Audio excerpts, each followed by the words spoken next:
What is up, ladies and gentlemen? Welcome back to another topsy-turvy day in the world of Malamarkets, where we discuss the Pokemon trading card game market as it relates to buying and selling and trading cards. And today, we're going to do something a little bit different and hopefully make it a little bit more fun at the same time. I know it's been a while since I posted a video, and I apologize for that, but we're going to get into a little bit of an analysis, which I've done a few times, but I think I have more information to back it up now, on why you should buy and hold booster boxes like these guys, and instead don't rip those open, rip up these guys instead, these blister packs. So we've done a couple videos related to this, but I'm gonna kind of explain why, or what the rationale behind that is, and it's gonna get a little bit nerdy, it's gonna get a little bit statistical. So to make up for that, I figured what we could do is open 36 of these blister packs while talking about it, in order to make it hopefully a little bit more less boring and nerdy and entertaining. But at the same time, you know, we obviously like to talk about market analytics here, and that affects you all and myself as collectors, and why we should be collecting one thing versus the other, and all of that fun stuff. So let's get into it. Now, I've done videos before, as we start opening these here, about why I think personally, and this is my opinion, but I'll explain why, that you should take these blisters and rip them and keep those sealed. Now, you don't need to tell, or you don't mean to tell you that sealed product in general does great in the long term. However, now this is even going back to the days of super vintage. In super vintage cards, there was always a typical expected value of getting one thing versus another. Nothing in this first pack here. Great start. Great start. There was a typical expected value of how many hollows you would actually get in a booster box, right? Like usually for some of the vintage ones, it would be about 10, let's say. So that's what I would call a normal distribution, meaning when the Pokemon Company manufactures these boxes, essentially they're planning on a normalized amount of hollows in one box or another. That's obviously changed over the years as we've gotten more types of hollows and secret rares and all of that kind of stuff. But basically, and I'll share some of these expected values for pulling cards. As you pull cards, you can kind of expect one amount or another of hollows, secret rares, whatever, in a booster box, because those booster boxes are all manufactured together. So essentially, and nothing in this pack either, fun stuff, those booster boxes have a normal distribution, meaning it's a bell curve, and I'll post some of this kind of stuff too. A bell curve meaning it's pretty predictable. Yes, there are going to be some times you get gypped and there's nothing in the pack, but for the most part, because it's a normal distribution, it looks like this bell curve, there's a predictable amount and an easy expected value to say, okay, I know I'm going to get about X number of hollows, and that's kind of been shown in some of the videos at a smaller scale of some of the openings I've done, and you can see it on openings other people have done too. Now, the difference between something like this, a set amount of 36 that are basically planned and packaged together, versus these 36 random blister packs I have over here, is that those are completely random. While when in manufacturing, perhaps the Pokemon Company could say, hey, geez, 0 for 3 here, not a good start. The Pokemon Company can say, okay, we know in this 36 set we're about to make, you know, maybe there's going to be a chance of 1 secret rare, 2 secret rares, or if you recall in Vivid Voltage, each booster box, essentially you're guaranteed 2 amazing rares in each Vivid Voltage booster box. These 36, well, less than 36 now, blisters are completely random. I have no idea where any of those came from, when they were produced, were they produced in the same manufacturing line and near each other, and all that kind of stuff. And because those are a little bit more unpredictable and more random, they are what we would call a Poisson distribution, if you were to actually statistically map out the hollows and the pulls that you're getting in all of those. So essentially the point is you are going to have a much more skewed distribution at scale. Let's say if I were to open, you know, 36 booster boxes, and I were to open, you know, ooh, all right, there we go. First hit of the Fusion Strike. Nice. Elsa's Sparkle. Very cool.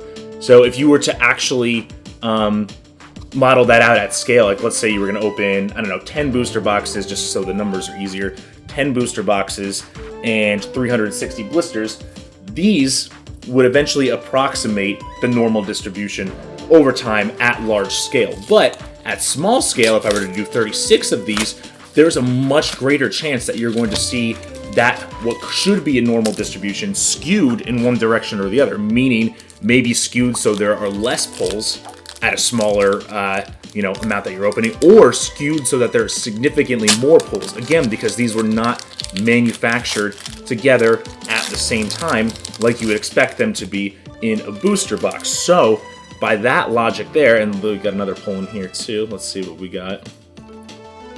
All right, Chandelure. Chandelure is a cool mon. A little off center there, but a cool card nonetheless. Actually, you don't see Chandelure too often. I tried to use Chandelure on one of my more recent pre-COVID Sword and Shield teams at a Pokemon tournament. Chandelure is an interesting mon for sure. It's like a cool speed tier. Anyway, I digress.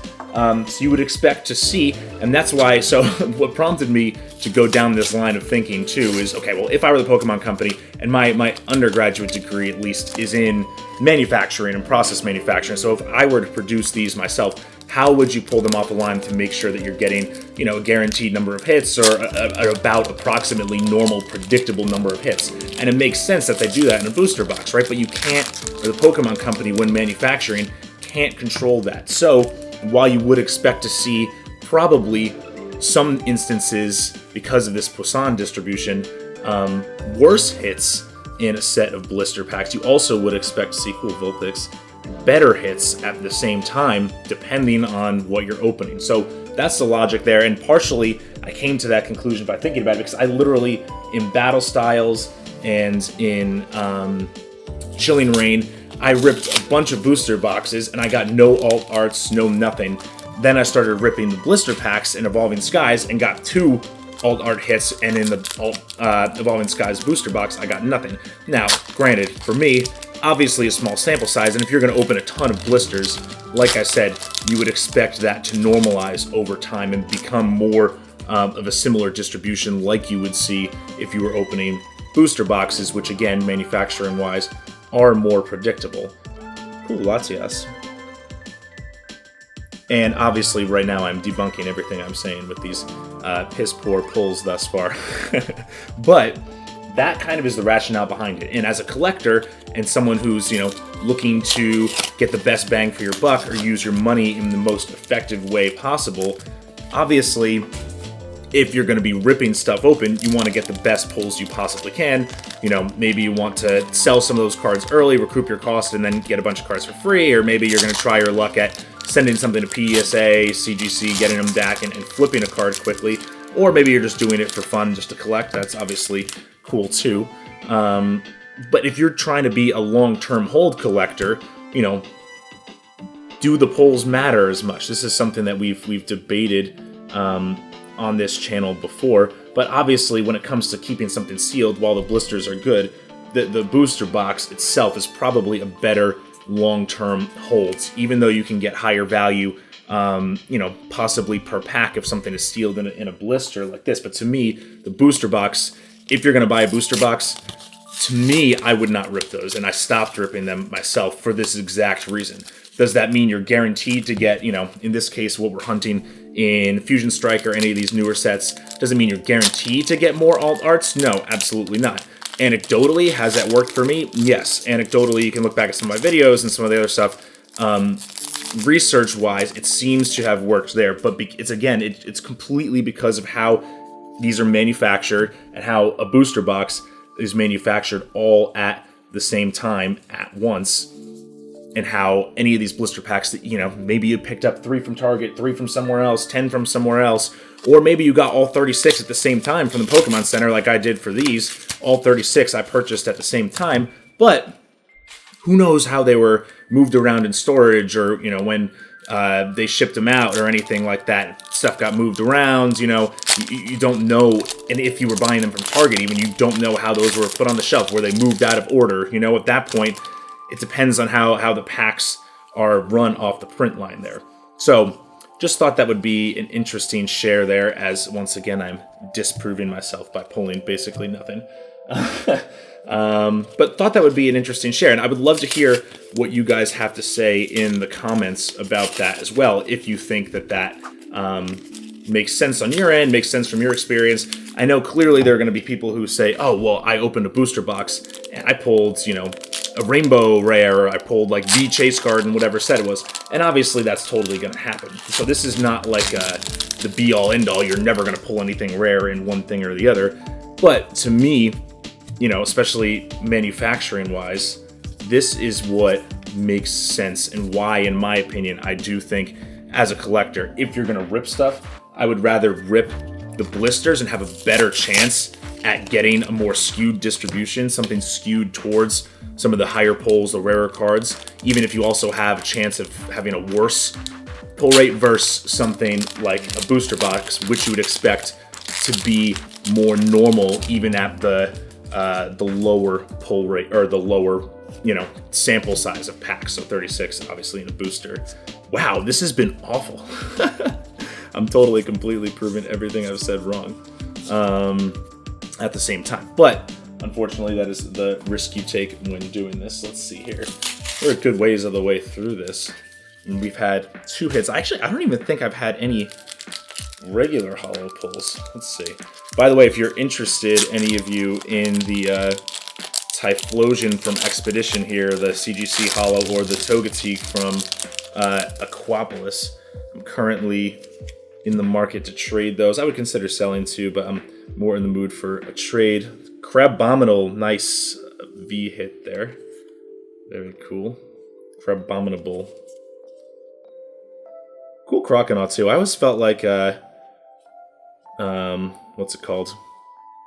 This whole line for Alligator, Totodile, Croconaw, a little overrated. They're like kind of like, or not overrated, underappreciated. And same with even Typhlosion and Meganium. They're like slightly poor man's versions of the Gen 1 starters, you know, and they've kind of been overlooked. Actually, I do have the Typhlosion right there, which is funny.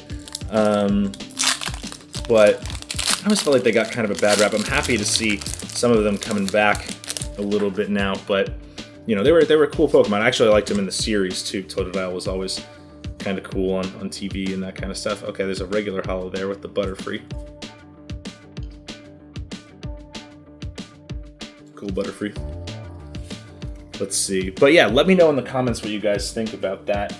We are 1, 2, 3, 4, 5, 6, 7, 8, 9, 10, 11, 12, 13, 14, 15, 16, 17, 18, 19, 20, 21, 22. So a little bit closing in on a halfway point here for what has been an objectively terrible opening thus far. But I thought this would be a cool way to, you know, I've been a little busy. I've been, you know, working, and I am in grad school as well, so I haven't done much content recently. So I thought this would be a cool way to do some joint content, to get some kind of collector analysis and, you know, sort of market analysis or relevant analysis to do if you are a collector, you're trying to buy, hold, whatever. Cool Awesome Barrel. And at the same time, you know, rip open some Fusion Strike and hope for some Mews and some Gengars and all of that cool stuff and what have you.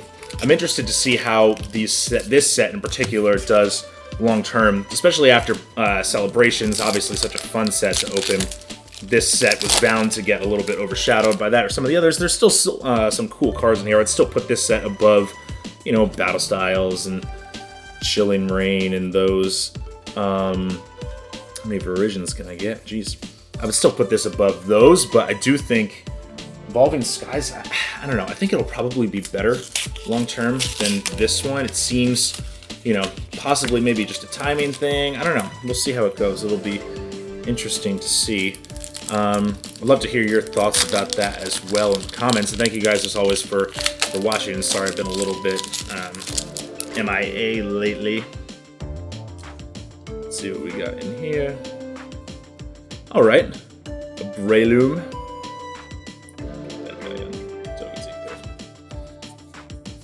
So let's see what we got thus far. We have a VMAX, Full Art Trainer, and now 2 Vs. I think the Trainer's probably the best hit. How do you guys feel about the? I mean, I kind of didn't really like the, you know, when in the old school days when there were the reverse hollows with the stamp, or, you know, even if you have a stamped promo that's got, you know, stamp promo that's got the set title on the card. Like, see how it says Fusion Strike here? I feel like for some of the older sets, I kind of liked it.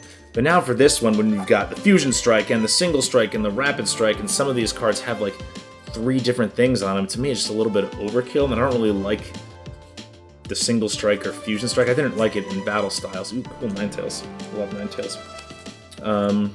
I didn't like it in Battle Styles or Chilling Reign really since it came out, even though, like I said, like for Crystal Guardians or some of those older sets, I liked that stamp on there. Or even, I did get a stamped Gyarados promo from Evolutions the other day that had the Evolution stamp on it, or even, you know, in the Build and Battle boxes with the set stamp on it. I do like those too, but the Single Strike and Fusion Strike and Rapid Strike, not my thing. I feel like it kind of, well, that's a really cool looking golem. I feel like it kind of just, you know, especially as a collector, less of a player, more of a collector, you know, I feel like it just kind of messes with the artwork a little bit, and it's not as, I don't know. I don't like it, is the short of it. I don't know how you guys feel. You can let me know in the comments as well if you think that. And hopefully you found my thoughts on, you know, what you should hold as a sealed collector versus what you should rip, and, you know, the logic behind that. Oh, cool, Swampert. Nice. Hope you guys found that useful and interesting as well. I'd love to hear your thoughts there too. Dang, it's been rough thus far, but this is the funny thing with opening packs like this. You get one of the better hits and it makes it all worth it, you know? 100% how it goes. Thus is life when you're ripping packs. Got an interesting assortment of Mons thus far too, though. It's stuff you don't really see too often. Cool Arcanine. Stupid double. Breloom is not one you see very often. Crabominable, Chandelure. Not more popular common Mons, so that's kind of cool to see these guys getting some love. It's cool getting a VMAX too. The last time I opened for Evolving Skies 72 packs on camera, I got 1 VMAX, which was crazy because the odds of pulling a VMAX in general are like 1 in 20. So if you're in 72, the expected value is probably around getting like 3 to 4 VMAXs if you're looking at it that way. All right, Lucario. There we go. Just when I said there was uncommon Mons, we get Lucario. Love Lucario. Lucario V. What was I just saying? Oh yeah, the expected value of VMAXs in general in a booster box or, you know, in 36 packs in general, assuming, again, normal distribution, is about 3 or 4. And I only got 1 in 72, which was pretty crazy to see on the last video that I did opening these.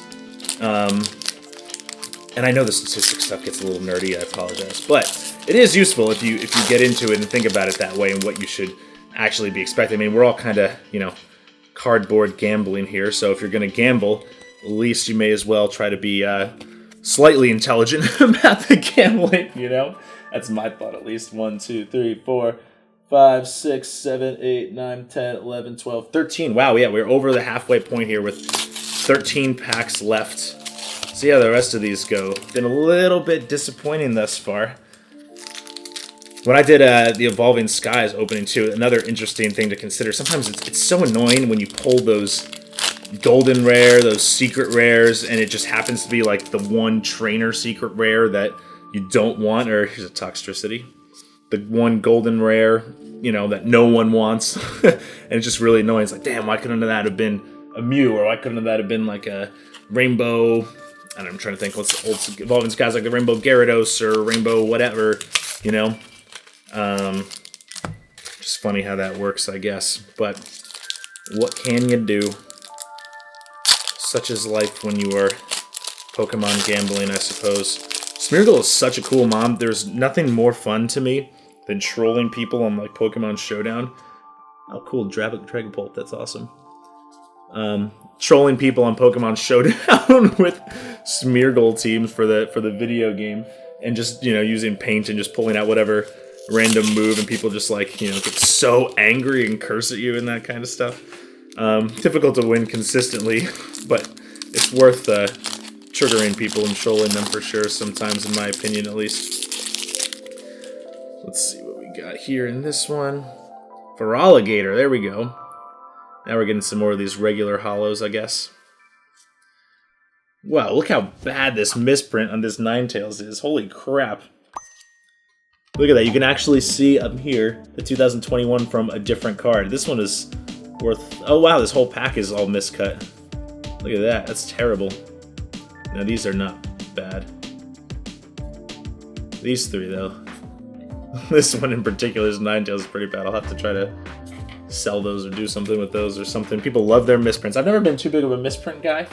But I think what set was that from? I think it was Shining Fates. I had an Eevee, non-hollow, non-reverse, not anything. It was an Eevee and a Horsey that were just like both of them cut in half, and they both sold for like $30 each or something like that on Eevee or on eBay, which was pretty cool. And actually, ironically, I pulled it was from an ETB, and in that ETB, I pulled the Shiny Charizard VMAX. So by selling those two cards from the set for like, you know, a total of $60, and I got the ETB from Walmart, essentially I got Shiny Charizard VMAX for free, which was cool.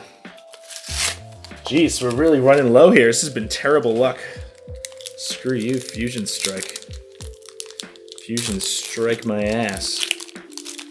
And I've been talking the whole time, so it's been like, you know, avoiding my inner anger and irritation about it, but, you know, the anger and irritation is there. Don't you worry.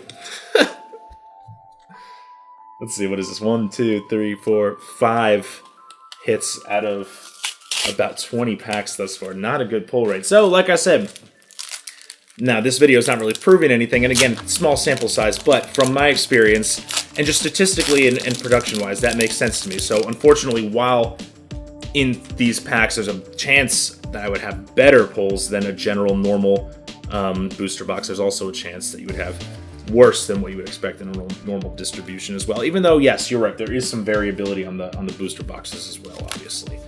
You never know.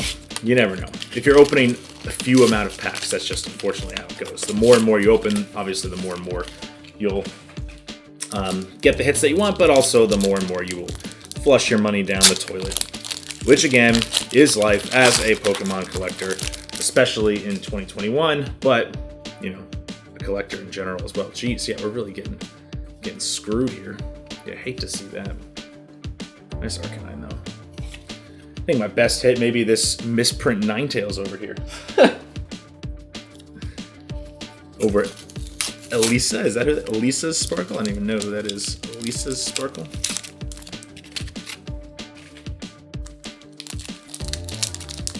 Alright, we're getting down to the end here. There's this pack in my hands, and then 5 more over on the side. Jeez, just an Azumarill. Absolutely miserable. So I kind of, you know, unfortunately am a little bit proving my point in a very negative way through this experiment here. That sometimes with the blisters at the 36, you are going to get worse than what you would expect in a booster box, even though there are going to be times you will get better than what you would expect in a booster box. And the 36 Evolving Skies I did prove that. In those 36 Evolving Skies blisters I did, I got 2 of the Alt Art V's, which was awesome, including the Rayquaza. And now here in this one, it's the opposite. This is like worse than what you'd expect in a booster box. Unless all of a sudden here we get some bottom 4 magic from these packs. Alright, Tyranitar V. Nice. Nothing crazy, but perhaps a sign of things to come. We will see. 3 more. It's the final countdown. Any Arrested Development fans? Anytime I hear that song now, I just have to think of Will Arnett and Job dancing with knives in his mouth to that song. Nothing here. Jeez, after all of that, and all of that boring statistical analysis, we just had a boring box opening too. That would be terrible. I I apologize for that. I figured it at least would make it more entertaining to talk about boring math stuff if we could open some cards at the same time, but this has been awful. This is what also always encourages me to keep more stuff sealed. I don't know about you guys. I used to have more of a problem keeping stuff sealed, but now I've actually been able to get a pretty decent sealed collection going, mostly because I'd get so freaking angry. Greedent V. Okay, yeah, so we've gotten some more hits here at the end. Not the ones we want, but hits nonetheless.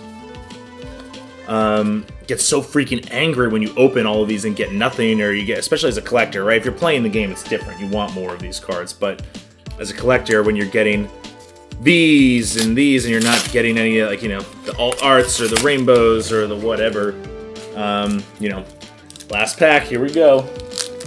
It's always unfortunate, and then I always get extremely angry, don't speak to anyone for days, and then that is what has encouraged me to keep stuff sealed. Last pack, anything? Last pack, dud. Alright, well, here we go. So we did get, let's see, 1, 2... I guess this one technically is a full art V, this Crabominal. So we got regular Vs, we got 1, 2, 3, 4 regular Vs. We got the full art V in the Crabominable, and then the VMAX in the Chandelure, and then the full art Trainer, which I guess technically on paper was our best hit. This Elisa, I guess that's how you pronounce that, Elisa Sparkle. Though, to be honest, I think this Ninetales misprint may actually be our best hit. I don't know if anyone will want this Frostmoth or Skater's Park, but Ninetales is one of my favorites, and this misprint is kind of cool looking, so I'm sure we can, this actually may be one of the more valuable ones, unfortunately, so we'll take that to the bank. But anyway, hopefully you found nerding out here with me today a little bit entertaining, even though the pulls in this box were not as good as I had hoped, or not box, the blisters, but it kind of proved my point as well. I do think that while personally I would rather keep one of these saved long term, takes up less space too, easier to move and whatever when you get you know, over the years and that kind of stuff. I would rather keep those sealed.